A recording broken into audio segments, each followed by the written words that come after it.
Dude, why are you wearing the same color as me? Like, we should have planned this. And it comes dear from our heart, and it is a shot of Casamigos. Man, I was one of the things that I got a chance to watch you work when I was working at Moxie's initially as a server. Is you'd be a server operating the sections, but then you look at the bar and you see the bar is lit. You see people standing up in different sections because you know the bartenders have sections. One thing about you though, your section was always the latest. You was always bringing people together. People were always meeting other people because of you. It's what brings value. Yeah. Like if you're gonna bring value, like just do it to the fullest extent. Like and don't rely on someone to be like giving off the best positive energy. Like you gotta create that sometimes. Like that's what we're here for.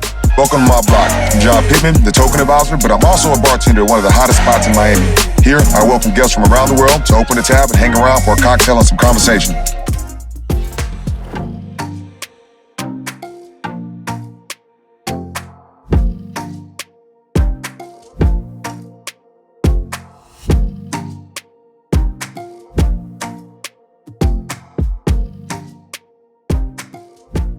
My God. What to do, Look who pulled up to Miami. Come on, I've been out here for 2 years. We had to. I finally got you out here. Man, what up, baby? Doing amazing, brother. You? Everything good? Always. Everything good? Always living the dream. Dude, why are you wearing the same color as me? Like, we should have planned this. Should we? We should have planned this so it was even better. Now it looks like we planned it. Yeah, it does. This is good. Well, welcome here. Honestly, I had to have you on the show. A lot of people don't know this, but you actually trained me how to bartend. Like I had bartended before at a restaurant, but I didn't know what I was doing, and I kind of got demoted. But I don't bring that side up. But you know what? I started working for Moxie's, started working with you. He was like, yo, man, look here. We can make some bread. I decide how much money I want to make. I was like, yo, I like this attitude. And after that, you know, he showed me the ropes, and after that, I kind of took over. But it was good. With that said, though, I got a drink for you. And it comes dear from our heart, and it is a shot of Casamigos. Whoa. Yeah, boy, yeah, that's how I go. That's how I go. So that's how we're starting it. That's how we're gonna start. That's how we're starting it early. You know, everybody that I have on the show typically has a busy Wednesday, so they always show up to my show hungover. You're no exception. So this is the best way to get back on the horse. Call it hair of the dog. Okay. We'll get it done. Yeah. We'll get it done. I got a glass of water for a chaser. I appreciate that. Yeah. I appreciate that. No. I don't know if they know about the glass of water, but Yeah. it's a real thing. It's a real thing. This is how you really serve water. It's best way to serve water. It's the best chaser to tequila. Yep. We'll get it going. But no, I got a really good drink for you though. Here you go.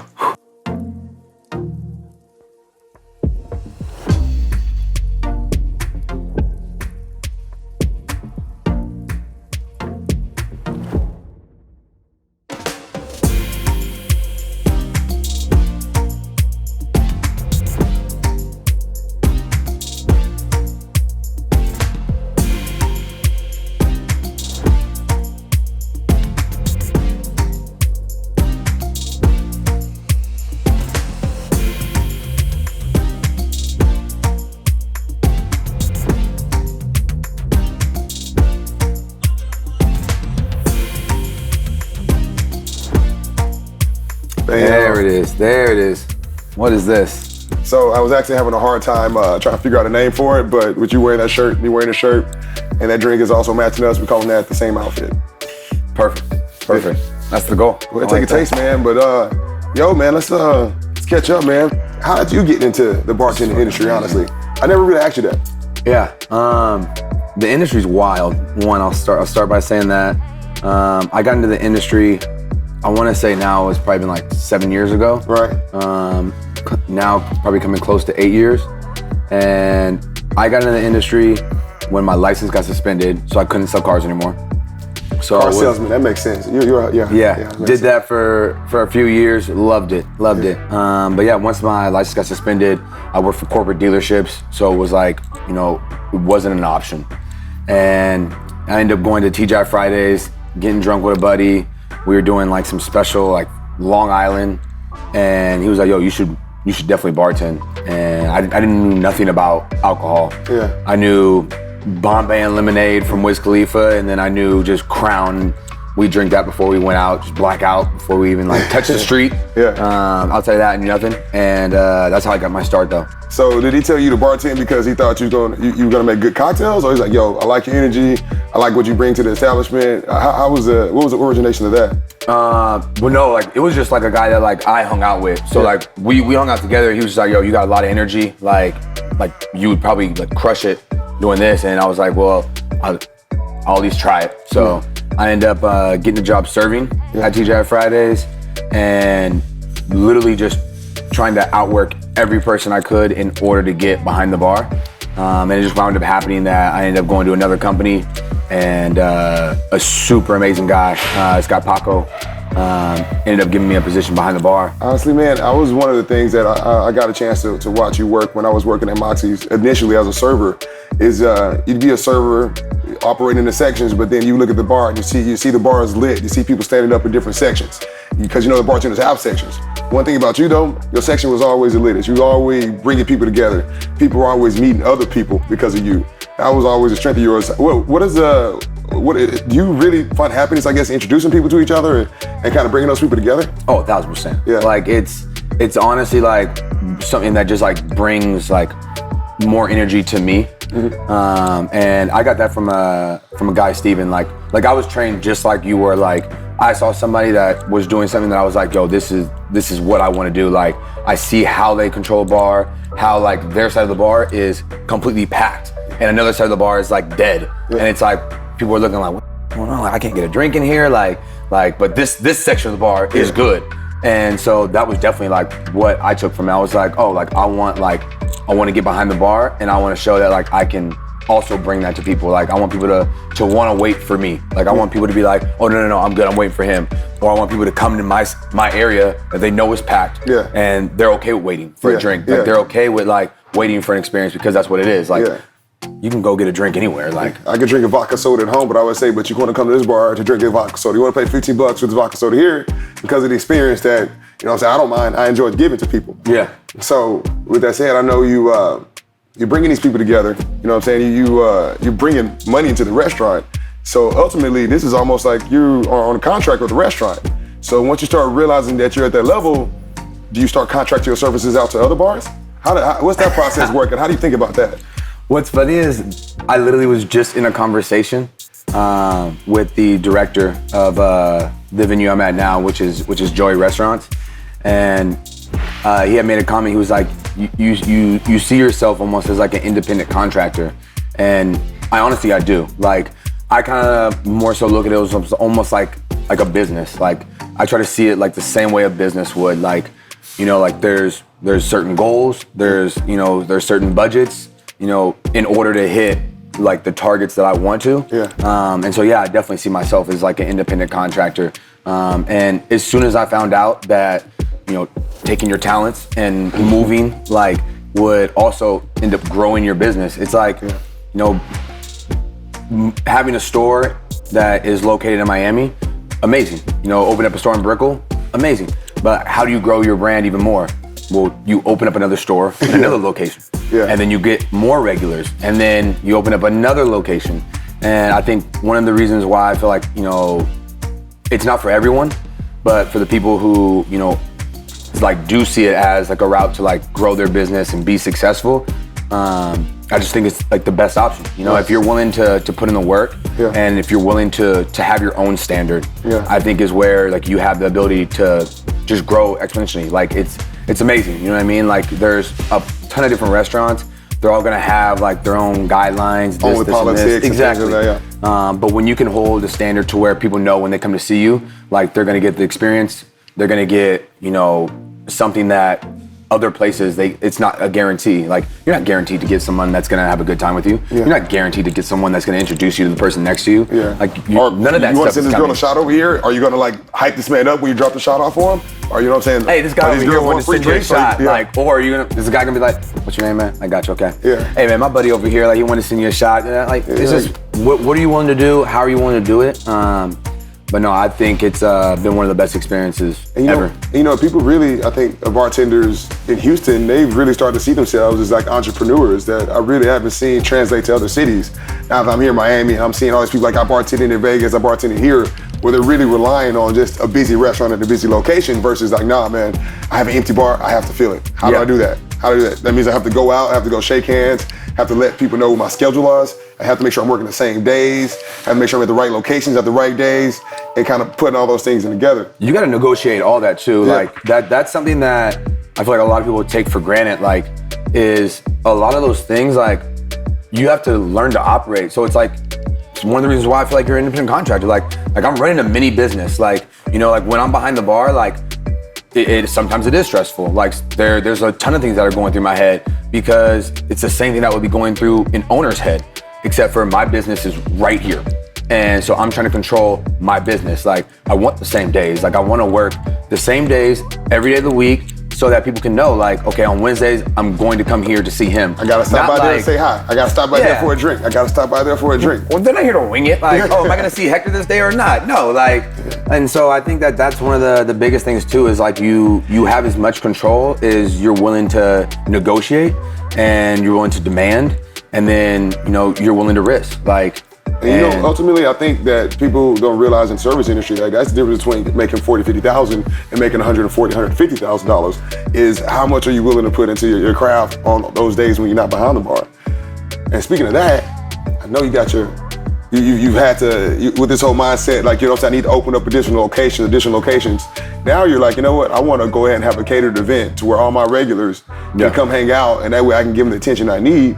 Yeah. Without having to actually bartend and not really give them that attention. What is that about? Give me the whole background on that. So I ended up starting a project. It's labeled OTM, which is off the menu. Off the menu.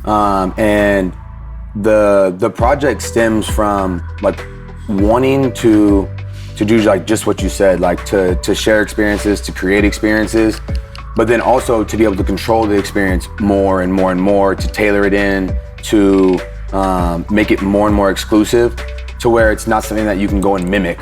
I feel like that's one of the things that I think in the industry a lot of people try and do, and I don't think that there's any problem with it, but I want to make sure that, like, you know, if I can, I want to make it to where you are very aware that someone is mimicking like what I'm actually creating. And I think that that's honestly, like, it's dope when someone does that. Yeah. But I also want it's for sure. But I want people to know. You know what I mean? And so yeah, like it's a project that I started.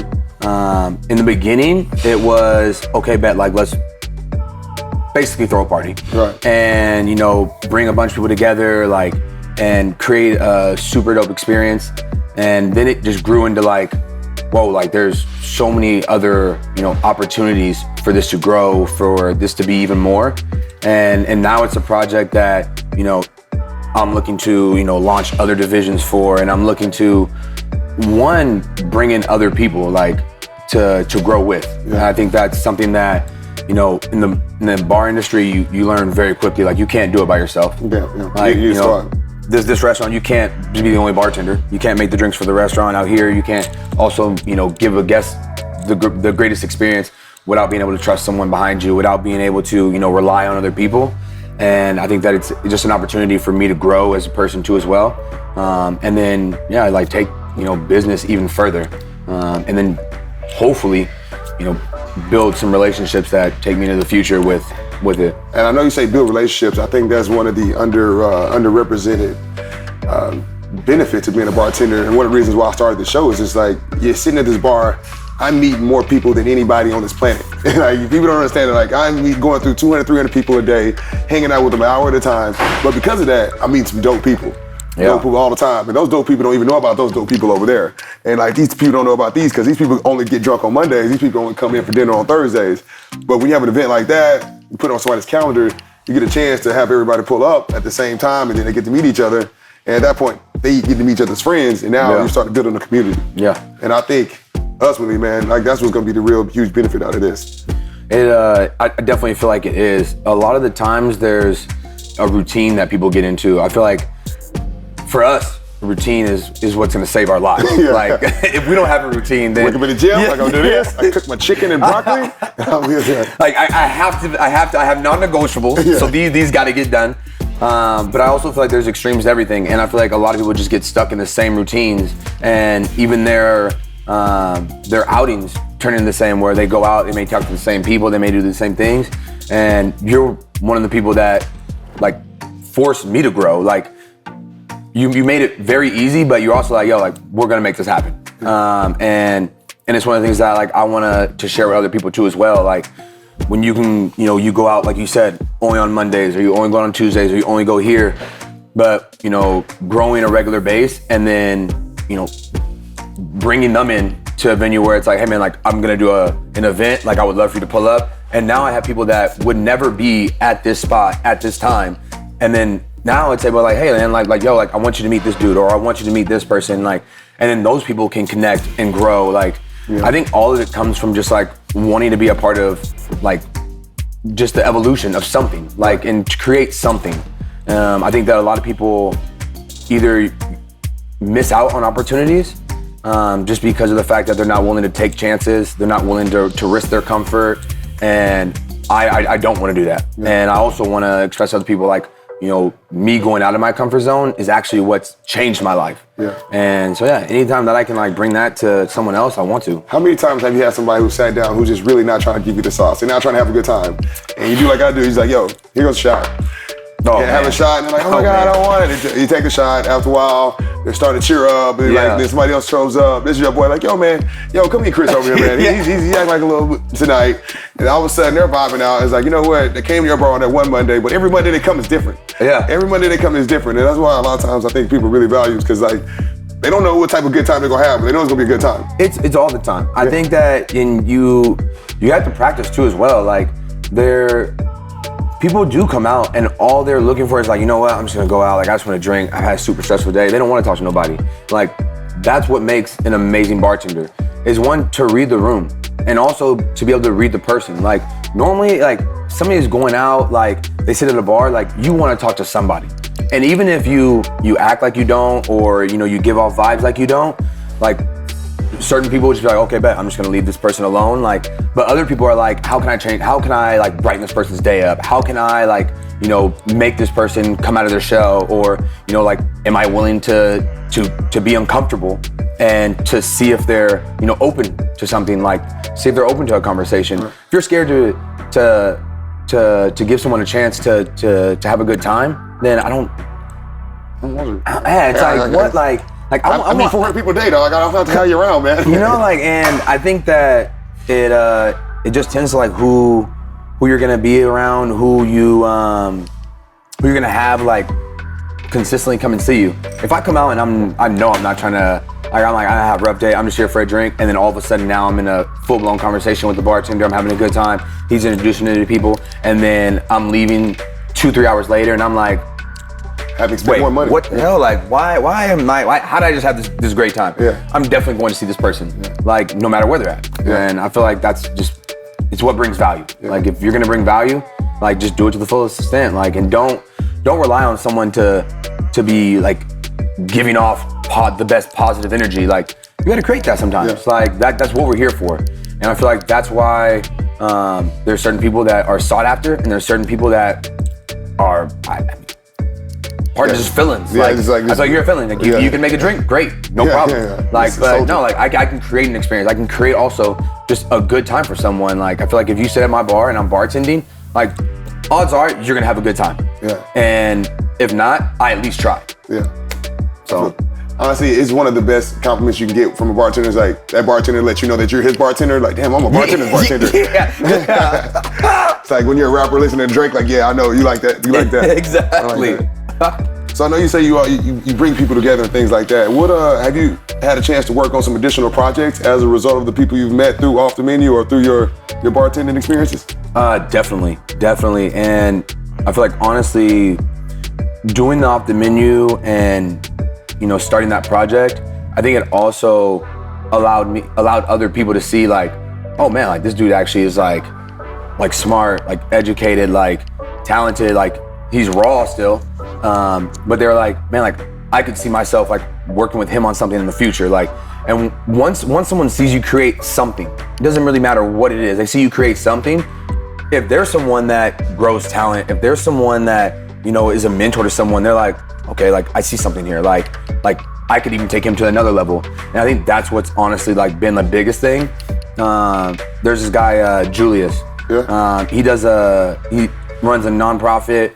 It's called STEM, and it's for young men of color. Yeah. And I'm literally like taking a break from the OTM experience and throwing the parties because of the fact that like this is an opportunity where it's something that I like is more aligned with like what I really want to do. Yeah. Like the OTM, the initial point of it was to get people's attention and to get the attention of people that I wanted. Like, and now that it's done that, now that it's allowing me to do that, now I'm like, okay, now I want to get right back into like what I actually want to do, and that's affect people's lives positively.